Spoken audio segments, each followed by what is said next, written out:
बच्चों, झंडा फहराने का अधिकार भी एक मौलिक अधिकार है और यह भी हमारे संविधान के आर्टिकल नंबर 19A में लिखित है।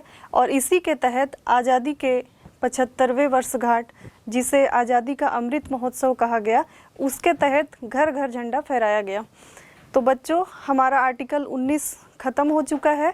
अब हम अगले आर्टिकल पे आते हैं, आर्टिकल 20। आर्टिकल 20 क्या कहता है? आर्टिकल 20 कहता है अपराधों के लिए दोष सिद्धि के संबंध में संरक्षण प्रदान करता है और यह भी 3 प्रकार का होता है। चलिए देखते हैं बच्चों, कौन कौन सा।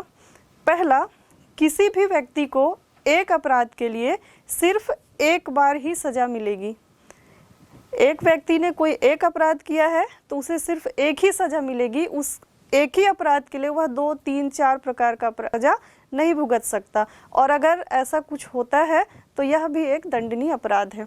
और इसी में जो दूसरा है वह क्या कहता है कि अपराध करने के समय जो कानून है उसी के तहत सजा मिलेगी, ना कि पहले और बाद में बनने वाले कानून के तहत। अपराध करते समय जो कानून बना था उसी के तहत सजा मिलेगी। मान लीजिए कोई एक व्यक्ति है, उसने 5 साल पहले कोई अपराध किया और 5 साल पहले किए गए उस अपराध की सज़ा 3 महीने थी, लेकिन चूंकि न्यायालयीन प्रकरण में टाइम लग जाता है, साल, 2 साल, 10 साल बाद भी सुनवाई के बाद फैसला आता है, तो जो उसका जो फैसला है वह 5 साल पहले वर्णित सज़ा के अनुसार होगा, ना कि अब के अनुसार। 3 महीने की सज़ा थी 5 साल पहले, तो अब फैसले के बाद भी वह 3 महीने की ही सज़ा भुगतेगा। और इन केस अभी उसी अपराध की सज़ा 6 महीने है तो वह 6 महीने नहीं बल्कि 3 महीने ही भुगतेगा। फिर इसके बाद जो है तीसरा, वह क्या कहता है कि किसी भी व्यक्ति को स्वयं के विरुद्ध न्यायालय में गवाही देने के लिए बाध्य नहीं किया जाएगा। तो बच्चों, पहले पुलिस मार पीट करके अपराधी से अपराध कबूल करवा लेती थी, लेकिन इसके कारण कई बार जो निर्दोष व्यक्ति थे उनको भी सज़ा भुगतना पड़ता था। तो इस कारण हमारे न्यायालय द्वारा यह प्रावधान किया गया कि किसी भी व्यक्ति से बलपूर्वक अपराध को कबूल नहीं करवाया जाएगा। तो हमारा जो आर्टिकल 20 था इन्हीं 3 बातों पर फोकस करता है कि किसी भी व्यक्ति को अपराध के लिए एक बार ही सज़ा मिलेगी। दूसरा, वह कहता है कि जो अपराध करने के समय जो कानून उस समय लिखा हुआ था उसी के तहत सज़ा मिलेगी, ना कि उसके पहले या बाद के। और तीसरा क्या कहता है कि किसी भी व्यक्ति को स्वयं के विरुद्ध न्यायालय में गवाही देने के लिए बाध्य नहीं किया जा सकता। चलिए अब इसके बाद हम आर्टिकल 21 की ओर चलते हैं। जो आर्टिकल 21 है वह राइट टू लाइफ क्या कहता है? प्राण एवं दैहिक स्वतंत्रता का संरक्षण का जो अधिकार है वह कहता है कि किसी भी व्यक्ति को विधि के द्वारा स्थापित प्रक्रिया के अतिरिक्त उसके जीवन और व्यक्तिगत स्वतंत्रता के अधिकार से वंचित नहीं किया जा सकता। विधि के द्वारा स्थापित प्रक्रिया के अलावा। तो यहाँ बच्चों समझने वाली बात यह है कि कुछ नियम बने हुए हैं। जैसे कोई व्यक्ति कोई अपराध करता है, कोई जघन्य अपराध करता है जो समाज के लिए सही नहीं है, तो उस कंडीशन में ही उसे फांसी या फिर अन्य कोई मौत की सज़ा सुनाई जा सकती है। इसके अलावा कदापि उसका जीवन छीनने का हक किसी भी सरकार या किसी भी अन्य व्यक्ति के पास नहीं है। तो इसके अंतर्गत जीने के अधिकार के अंतर्गत कुछ तत्व शामिल है। चलिए एक एक कर देखते हैं। पहला जो है जीने का अधिकार। तो बच्चों, जीने के अधिकार है लेकिन मरने का अधिकार नहीं है। अगर कोई व्यक्ति सुसाइड करता है और वो मर जाता है तब तो वो तो ठीक है, लेकिन अगर वह बच जाता है तो वह एक अपराध की श्रेणी में आएगा। पुलिस उसे उठाकर ले जा सकती है और उसे जेल में बंद कर सकती है। उसके खिलाफ मुकदमा भी दायर किया जा सकता है, मुकदमा चल सकता है। तो जीने का अधिकार है लेकिन मरने का अधिकार किसी के पास नहीं है, यहाँ तक कि हमें स्वयं के पास भी नहीं है। हम सुसाइड भी नहीं कर सकते, ऐसा हमारा संविधान कहता है। फिर इसके अंतर्गत जो दूसरा अधिकार है वह है एकांत में रहने का अधिकार। कोई भी व्यक्ति जहाँ रहना चाहे, एकांत में रहना चाहे तो एकांत में रह सकता है, और समुदाय के बीच रहना चाहे तो वह समुदाय के बीच भी रह सकता है। इसी में जो तीसरा तत्व है वह कहता है निजता का अधिकार। यह अपने पर्सनल लाइफ से रिलेटेड है। हम निजी तौर पे जिस तरीके से रहना चाहे रह सकते हैं। यह एक व्यक्तिगत अधिकार है। इस निजता के अधिकार को हमारे परिवार भी नहीं छीन सकता। हस्बैंड वाइफ के बीच भी अगर वो निजी तौर पे रहना चाहते हैं तो वो भी मान्य होगा। फिर अगला है गरिमापूर्ण जीवन जीने का अधिकार। बच्चों, प्रत्येक मनुष्य, प्रत्येक व्यक्ति को समाज में प्रतिष्ठा के साथ गरिमापूर्ण जीवन जीने का अधिकार प्रदान करता है आर्टिकल 21। इसी में अगला तत्व है विदेश भ्रमण का अधिकार। यह प्रश्न पूछता है कि विदेश भ्रमण किस अधिकार के तहत प्रदान किया गया है, तो यह भी बच्चों आर्टिकल 21 में सम्मिलित है। हम अपने देश में भी रह सकते हैं और देश में कहीं पर भी घूमने का अधिकार हमें तो पहले ही प्रदान था, किंतु आर्टिकल 21 के अनुसार हम विदेश भ्रमण भी कर सकते हैं। फिर इसके बाद जो अगला आर्टिकल 21 का तत्व है वह है स्वच्छ वातावरण में रहने का अधिकार। स्वच्छ वातावरण में रहना हमारा मौलिक अधिकार है। मैंने जब इस पाठ की शुरुआत की थी तभी मैंने शुद्ध वायु और शुद्ध जल के अधिकार की बात की थी बच्चों। तो यह हमारा एक मौलिक अधिकार है, क्योंकि जीवित रहने के लिए हमें शुद्ध जल, शुद्ध वायु, शुद्ध पर्यावरण, शुद्ध वातावरण की आवश्यकता है। इसीलिए आबादी वाले स्थानों पर, कारखानों इत्यादि पर रोक लगाई जाती है, क्योंकि वो बहुत प्रदूषण फैलाते हैं। फिर हमारा अगला तत्व है शिक्षा का अधिकार। बहुत इम्पोर्टेंट और परीक्षा की दृष्टि से IMP है। यह जो शिक्षा का अधिकार है वह सर्वोच्च न्यायालय द्वारा अनुच्छेद 21 का के तहत शामिल किया गया है। यह जो शिक्षा का अधिकार है वह 86वें संविधान संशोधन सन 2002 में, ये क्वेश्चन आता है बच्चों, किस संविधान संशोधन में शिक्षा का अधिकार लाया गया, तो 86वें मीन्स 86वें संविधान संशोधन में शामिल किया गया। और किस अनुच्छेद में शामिल है यह, तो यह आर्टिकल 21 का में शामिल है। इसके तहत इसे मूल अधिकार बनाया गया है। और इसमें लिखा है कि जो राज्य के 6 से 14 वर्ष के आयु वाले सभी बालकों के लिए निःशुल्क एवं अनिवार्य शिक्षा देने के लिए विधि द्वारा उपबंध किया जाएगा। अर्थात कानून यह प्रबंध करेगी कि राज्य में उपस्थित 6 से 14 वर्ष के सभी बच्चों को निःशुल्क शिक्षा प्राप्त करने का अधिकार है। और यदि कोई पेरेंट्स अपने बच्चों को प्राइवेट स्कूल में नहीं पढ़ा सकता तो भी यह सरकार की जिम्मेदारी है कि वह बच्चों के लिए निःशुल्क शिक्षा की व्यवस्था करे। ठीक है बच्चों, तो शिक्षा का अधिकार समझ आ गया। अब हम इसके अगले तत्व पर चलते हैं। अगला कहता है शिक्षा के साथ साथ व्यक्ति को स्वास्थ्य का भी अधिकार है। मीन्स वह स्वस्थ रहने के लिए, व्यक्ति के स्वास्थ्य के लिए सरकार व्यवस्था करेगी। हम आजकल जो आयुष्मान कार्ड और विभिन्न प्रकार के जो कार्ड वगैरह प्रयोग करते हैं, यह सब इसी अधिकार के तहत सरकार हमारे लिए व्यवस्था कर रही है। फिर जो 9वां अधिकार है अकेले कारावास में बंद होने के विरुद्ध अधिकार। बच्चों, पहले के ज़माने में अंग्रेज क्या करते थे, यदि कोई राजद्रोह करे या अंग्रेज़ों के खिलाफ कोई कार्यवाही में लिप्त हो तो अंग्रेज उसे पकड़ते थे और अंडमान निकोबार के किसी जंगल और एकांत वाले द्वीप में जाकर छोड़ देते थे। तो वह उस पूरे द्वीप में अकेला रहता था। भोजन पानी की व्यवस्था नहीं होने के कारण कुछ दिन सरवाइव करके वहीं मर जाता था। किंतु अब इस तरह का कोई भी सज़ा देने का निषेध किया गया है आर्टिकल 21 के तहत। अर्थात किसी व्यक्ति को कारावास में भी बंद किया जा रहा है तो उसे एकांत में नहीं रखा जा सकता, कुछ विशेष परिस्थितियों को छोड़कर। फिर इसके बाद जो अगला हमारा अधिकार है वह है बंधुआ मजदूरी के विरुद्ध अधिकार। हमारे छत्तीसगढ़ में भी बंधुआ मजदूरी की एक समस्या चल रही है। यहाँ से जो मजदूर हैं आदिवासी आदि क्षेत्रों से लेकर के अन्य राज्यों में लेकर जाते हैं, वहाँ पर उन्हें बंधुआ मजदूरी कराई जाती है।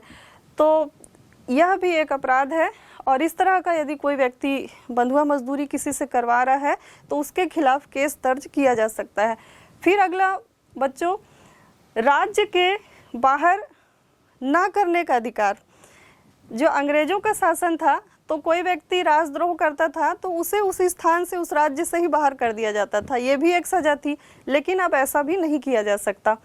फिर शोर प्रदूषण से मुक्ति का अधिकार, यह भी एक इम्पॉर्टेंट अधिकार है। जब आप लोग की परीक्षा चल रही होती है तो यदि कोई आस पड़ोस में डीजे साउंड या फिर किसी उत्सव के कारण शोर मच रहा है तो आप इसके खिलाफ भी कंप्लेन कर सकते हैं कि बाहर बहुत अधिक शोर हो रहा है, अतः उस कोलाहल या शोर को कम किया जाए। फिर अगला जो है सार्वजनिक फांसी के विरुद्ध अधिकार। तो बच्चों, पहले के ज़माने में अपराधी को सार्वजनिक तौर पर खुले में किसी चौक में, जैसे कि आपके राज्य में शहीद वीर नारायण जी को जयस्तंभ चौक में फांसी दिया गया था, यह आप सभी को विदित है। तो इस प्रकार की सार्वजनिक फांसी के विरुद्ध भी हमें अधिकार है। अब ऐसा कोई कृत्य शासन द्वारा नहीं किया जाता। फिर अगला जो अधिकार है, इसी में हिरासत में शोषण के विरुद्ध अधिकार। बच्चों, पुलिस द्वारा या किसी कैदी का बहुत अधिक शोषण किया जाता है, बहुत अधिक मार पीट कर उसे मजबूर किया जाता है अपने अपराध को स्वीकार करने के लिए, तो यह भी एक मानव अधिकार का हनन था और जीने का अधिकार का भी हनन है। इस कारण उनकी मृत्यु भी हो सकती थी। तो शोषण के विरुद्ध भी अधिकार प्रदान किया गया है। फिर अगला जो हमारा तत्व है वह है कैदी के जीवन के लिए आवश्यकताओं का अधिकार। यदि किसी अपराधी या किसी कैदी को जेल में बंद किया गया है तो कम से कम जीवन जीने के लिए भोजन पानी आदि की व्यवस्था करने का अधिकार इस आर्टिकल के तहत दिया गया है। तो बच्चों, आर्टिकल 21 आशा करती हूँ आपको समझ आ गया होगा। अब हम अगले आर्टिकल 22 की तरफ चलते हैं। आर्टिकल 22 क्या कहता है? अनुच्छेद 22 यह कहता है कि कुछ दशाओं में गिरफ्तारी और निरोध से संरक्षण प्रदान करता है। अगर किसी व्यक्ति को मनमाने ढंग से हिरासत में लिया गया है तो उसे 3 प्रकार की स्वतंत्रता प्रदान की गई है। कौन कौन सी? पहला, हिरासत में लेने का कारण बताना होगा उसे। दूसरा, 24 घंटे के अंदर आने जाने का समय छोड़कर दंडाधिकारी के सामने पेश किया जाएगा। और जो तीसरा है वह कहता है कि उसे अपने पसंद के वकील से सलाह लेने का अधिकार होगा।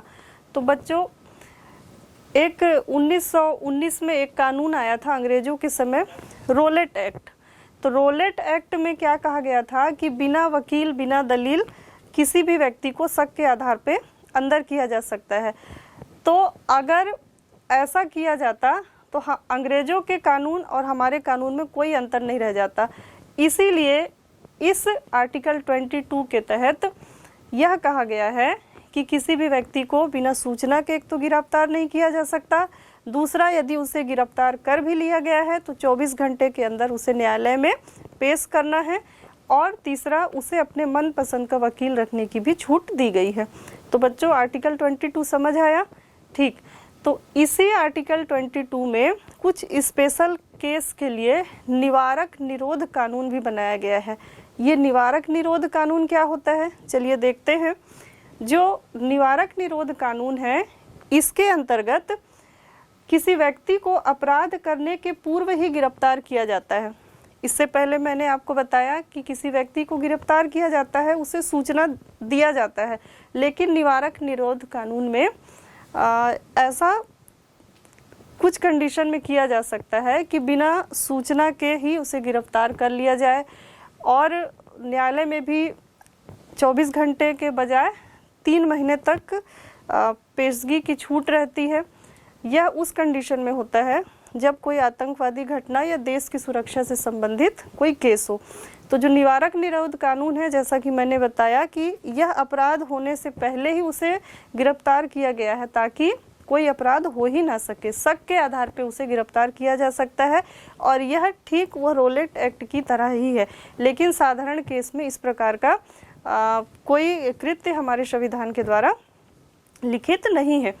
तो बच्चों, जो निवारक निरोध कानून है वह कहता है कि अपराध होने से रोकना इसका उद्देश्य है। वह क्या कहता है बच्चों कि अपराध होने से पहले ही इसे रोक दिया जाए और 3 महीने तक अभिरक्षा में यह निरुद्ध या नज़रबंद किया जा सकता है। और इसके साथ साथ निवारक निरोध से संबंधित कानून जो है आतंकवादी घटनाओं को रोकने के लिए बनाए जाते हैं। और जो टाडा और पोटा ये कुछ कानून हैं जो अब हटा दिए गए हैं, इसी से संबंधित शब्द है। ये प्रश्न कभी कभी आता है कि पोटा या टाडा कानून क्या है, तो यह निवारक निरोध कानून अर्थात आतंकवादी घटनाओं से निपटने के लिए कुछ कानून बनाए गए थे जिसके तहत किसी व्यक्ति को नज़रबंद कर लिया जाता था या शक के आधार पे गिरफ्तार कर लिया जाता था। तो बच्चों, आर्टिकल 22 आपको समझ आया।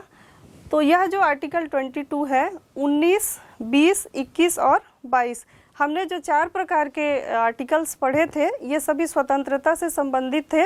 अब हमारा अगला जो आर्टिकल 23 आ रहा है यह शोषण के विरुद्ध अधिकार प्रदान करता है। चलिए देखते हैं क्या है शोषण के विरुद्ध अधिकार।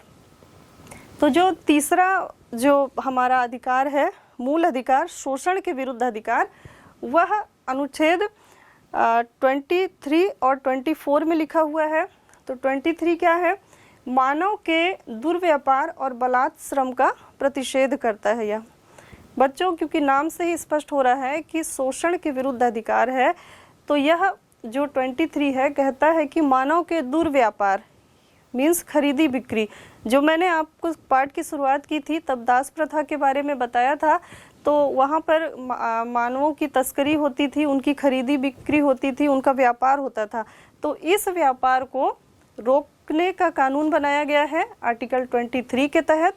और इसके साथ साथ उसमें कहा गया है कि बलात् श्रम का यह प्रतिषेध करता है।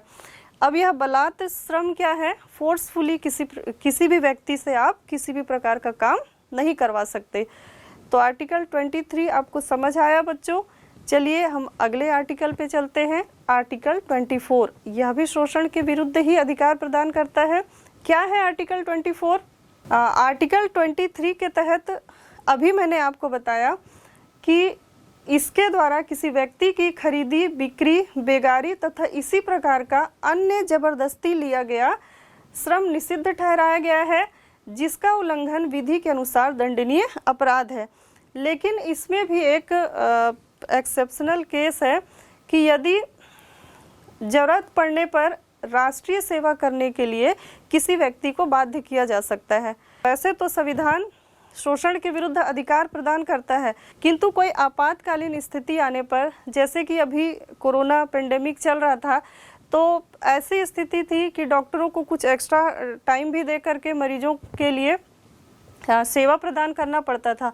तो कुछ इस प्रकार की स्थिति, बाढ़ हो, भूकंप हो या प्राकृतिक आपदाएं हो, कुछ ऐसी स्थिति में हम बलपूर्वक राष्ट्रीय सेवा करने के लिए किसी व्यक्ति को बाध्य कर सकते हैं। फिर इसके बाद अगला आर्टिकल चलिए पढ़ते हैं। अगला आर्टिकल अनुच्छेद 24 जो है आर्टिकल 24, यह कहता है बालकों के नियोजन का प्रतिषेध। तो आर्टिकल 24 क्या है?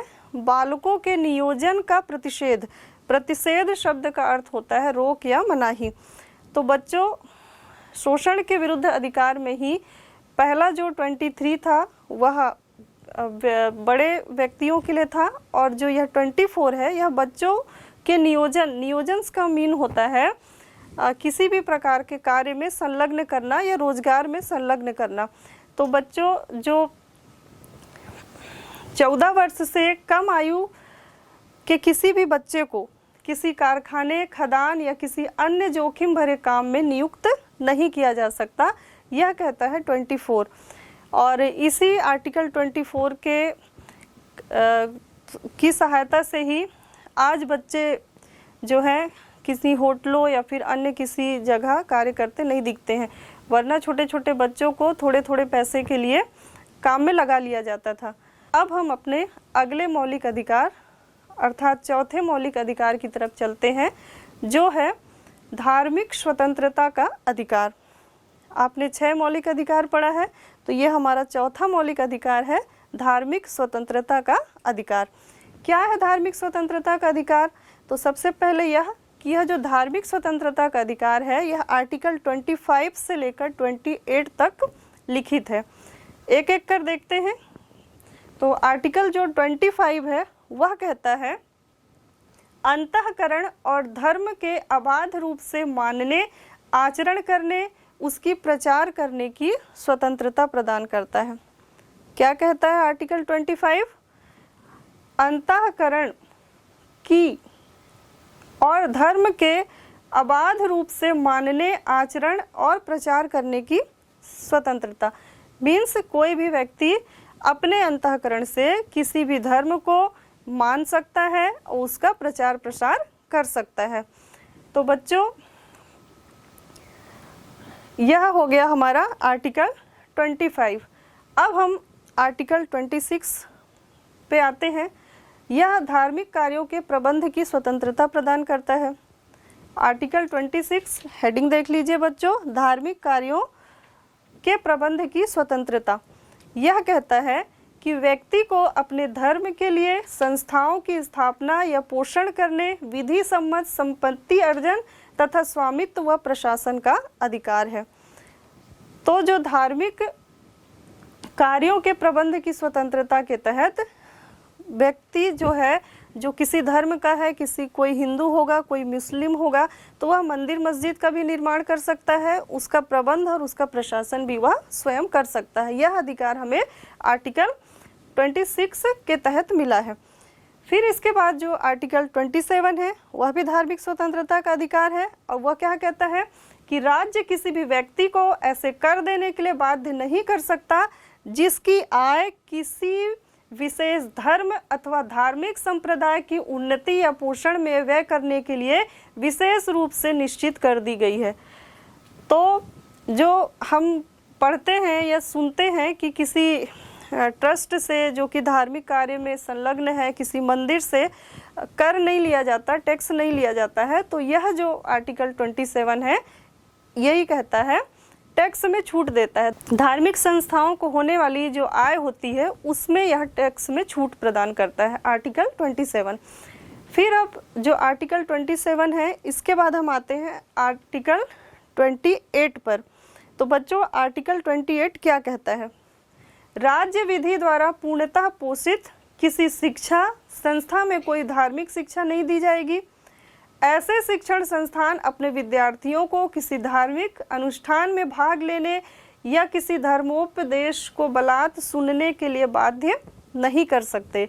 यह कहता है कि राज्य के निधि से पोषित, अर्थात कोई राज्य सरकार, केंद्र सरकार का कोई स्कूल है या कोई संस्था है, तो वहाँ पे जबरदस्ती धर्म की शिक्षा प्रदान नहीं की जाएगी। इसके साथ साथ यहाँ अध्ययनरत विद्यार्थियों को किसी भी प्रकार के धार्मिक अनुष्ठान में भाग लेने के लिए मजबूर नहीं किया जाएगा।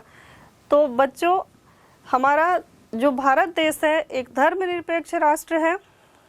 यहाँ सभी धर्म के लोगों को अपने धर्म को मानने, प्रचार प्रसार करने का अधिकार है, किंतु राज्य द्वारा पोषित किसी भी संस्था में धार्मिक प्रचार प्रसार का अधिकार नहीं है किसी भी, क्योंकि उस संस्था में सभी धर्मों के लोग पढ़ने आते हैं, शिक्षा ग्रहण करने आते हैं, तो किसी विशेष धर्म का वह प्रचार प्रसार नहीं कर सकता और ना ही उनके इच्छा के विरुद्ध कोई धर्मोपदेश दिया जा सकता है। तो यह हमारा हुआ धार्मिक स्वतंत्रता का अधिकार।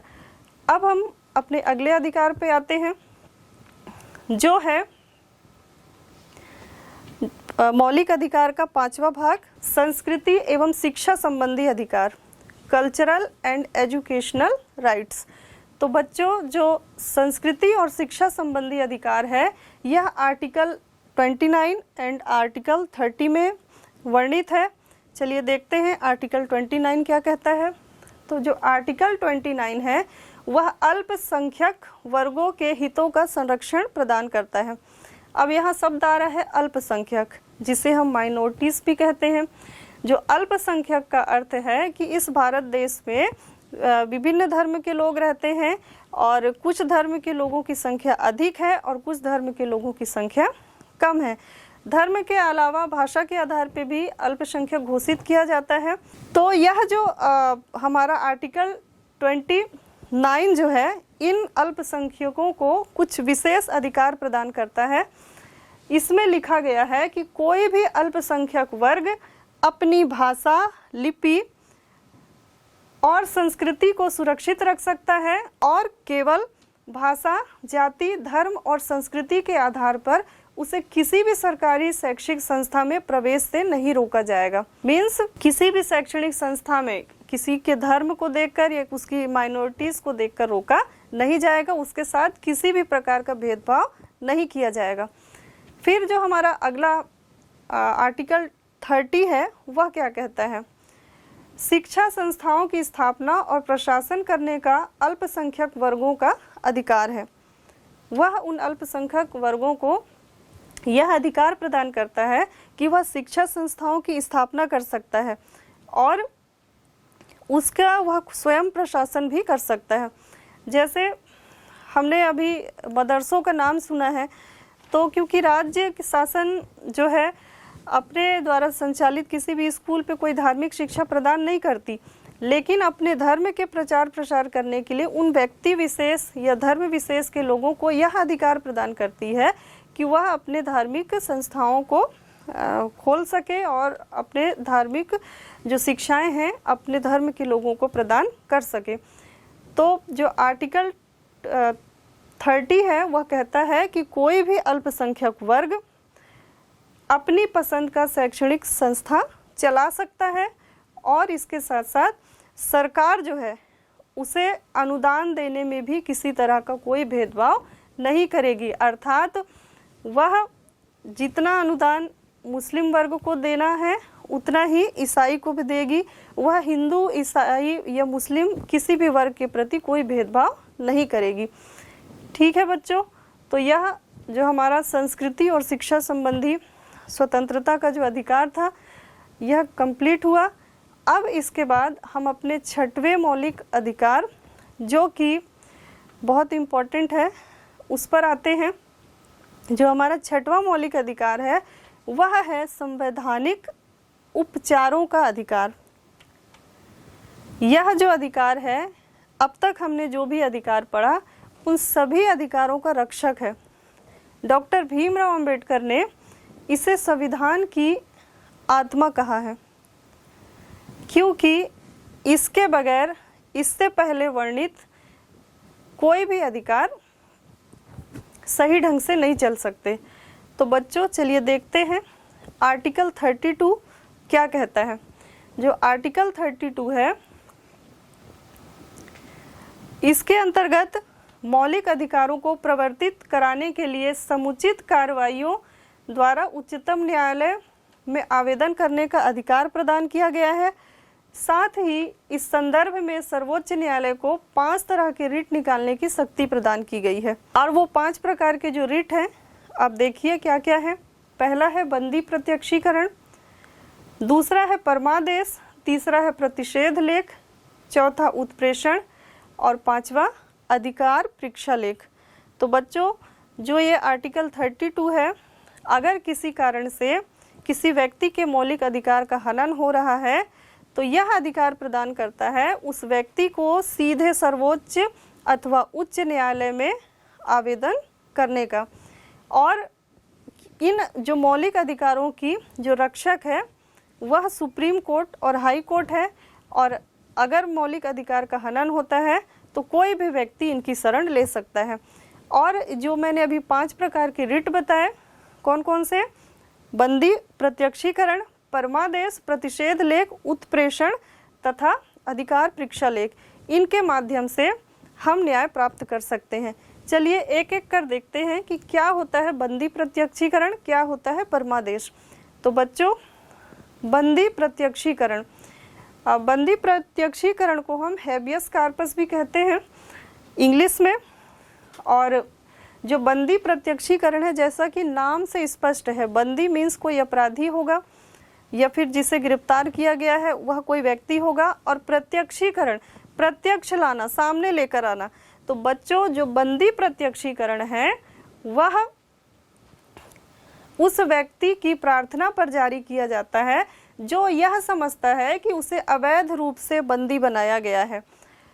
इसके द्वारा न्यायालय बंदीकरण करने वाले अधिकारी को आदेश देता है कि वह बंदी बनाए गए व्यक्ति को निश्चित स्थान और निश्चित समय के अंदर उपस्थित करे तथा न्यायालय बंदी बनाए जाने के कारणों पर विचार भी करेगा। तो गिरफ्तार किए गए व्यक्ति को सशरीर उपस्थित कराने का यह रिट है बंदी प्रत्यक्षीकरण। इसके बाद जो अगला रिट है वह है परमादेश। इसे मेंडामस भी कहा जाता है। जो परमादेश है नाम से स्पष्ट है, परम आदेश लिखा हुआ है। यह एक प्रकार का आदेश है जो न्यायालय द्वारा प्रदान किया जाता है। वह क्या कहता है, देखिए, जो परमादेश है का लेख उस समय जारी किया जाता है जब कोई पदाधिकारी अपने सार्वजनिक कर्तव्य का निर्वाह नहीं करता है। इस प्रकार के आज्ञा पत्र के आधार पर पदाधिकारी को उसके कर्तव्य का पालन करने का आदेश जारी किया जाता है। तो कोई अधिकारी यदि ठीक से अपने कार्य को नहीं कर रहा है तब न्यायालय उसे आदेश देता है कि अपने कर्तव्य का निर्वाह तुम ठीक से करो, और उसे मानना पड़ता है। और यदि वह नहीं मानता है तो फिर उसके खिलाफ दंडात्मक कार्यवाही की जा सकती है। तो जो अगला इसके बाद जो हमारा रिट है वह है प्रतिषेध लेख। प्रतिषेध लेख को प्रोहिबिशन भी कहा जाता है। तो जो प्रतिषेध लेख है नाम से स्पष्ट है, प्रतिषेध करना मतलब मनाही या रोक लगाना। तो बच्चों यह क्या है, चलिए देखते हैं। प्रतिषेध लेख जो है यह एक आज्ञा पत्र होता है। कहाँ का? सर्वोच्च न्यायालय तथा उच्च न्यायालय का। सर्वोच्च न्यायालय को सुप्रीम कोर्ट तथा उच्च न्यायालय को हम हाई कोर्ट कहते हैं। तो बच्चों जो सुप्रीम कोर्ट या हाई कोर्ट है एक आज्ञा पत्र जारी करती है, किसे? अपने से निम्न न्यायालयों को, क्योंकि जो हमारा न्यायालय तंत्र है वह जिला सत्र न्यायालय, फिर हाई कोर्ट, फिर सुप्रीम कोर्ट, ऐसे निम्न से उच्च स्तर की ओर चलता है। और हमारे देश का सबसे जो सर्वोच्च न्यायालय है वह सुप्रीम कोर्ट ही है। तो सुप्रीम कोर्ट अपने से अधीनस्थ न्यायालयों को एक आदेश जारी करती है। किस प्रकार का आदेश जारी करती है? तो यह आज्ञा पत्र सर्वोच्च न्यायालय तथा उच्च न्यायालयों द्वारा निम्न न्यायालयों तथा अर्ध न्यायाधिकरणों को जारी करते हुए आदेश दिया जाता है कि इस मामले में अपने यहाँ कार्यवाही ना करें, क्योंकि यह मामला उनके अधिकार क्षेत्र से बाहर है। अर्थात सुप्रीम कोर्ट या हाई कोर्ट किसी अन्य न्यायालय को मना करती है, रोक लगाती है कि इस प्रकरण का आप निराकरण ना करें, क्योंकि यह आपके अधिकार क्षेत्र से बाहर का है। फिर इसके बाद जो अगला रिट है वह है उत्प्रेषण। चौथा उत्प्रेषण। जो उत्प्रेषण है, उत्प्रेषण देखिए नाम से ही आप समझ सकते हैं, प्रेषण करना मतलब भेजना और उत्प्रेषण मतलब ऊपर की ओर भेजना। जो प्रतिषेध लेख था वह उच्च न्यायालय अपने अधीनस्थ न्यायालय को भेज रही थी, लेकिन यह जो उत्प्रेषण है अधीनस्थ न्यायालय से ऊपर की ओर आ रहा है। तो बच्चों इसके द्वारा अधीनस्थ न्यायालयों को यह निर्देश दिया जाता है कि वह अपने पास लंबित मुकदमों के न्याय निर्णयन को उसे वरिष्ठ न्यायालय में भेजे। तो जो सुप्रीम कोर्ट है उसे आदेश देती है कि जो उसके पास प्रकरण है तुम वहां से हमें अर्थात ऊपर के न्यायालय में भेजिए। इसके बाद जो अगला और पांचवा हमारा रिट है वह है अधिकार परीक्षा लेख। जो अधिकार परीक्षा लेख है सभी रिट के नाम के अनुसार ही हमें समझ बनानी है कि अधिकार परीक्षा क्या कहता है। जब कोई व्यक्ति ऐसे पदाधिकारी के रूप में कार्य करने लगता है जिसके रूप में कार्य करने का उसे कोई वैधानिक रूप से अधिकार नहीं है, तो न्यायालय अधिकार परीक्षा के आदेश के द्वारा उस व्यक्ति से पूछता है कि वह किस अधिकार से कार्य कर रहा है। तो बच्चों समझ आया, अधिकार परीक्षा मीन्स किस अधिकार से। नाम से ही स्पष्ट है, अधिकार परीक्षा किस अधिकार से तुम इस कार्य को कर रहे हो। कई बार अधिकार ना होते हुए भी जबरदस्ती कोई अधिकारी या कोई अन्य विभाग के लोग किसी कार्य को करने लगते हैं, तब न्यायालय उसे यह प्रश्न करती है कि तुम यह किस अधिकार से कर रहे हो, और अगर उसका संतोषजनक उत्तर नहीं आता है तो वह उसे कार्य करने से रोक भी सकती है। तो इस प्रकार यह जो सर्वोच्च न्यायालय के 5 रिट हैं, इन रिट के माध्यम से हम अपने मौलिक अधिकारों की रक्षा कर सकते हैं। तो बच्चों, हमारा जो मौलिक अधिकार है यहाँ से समाप्त होता है।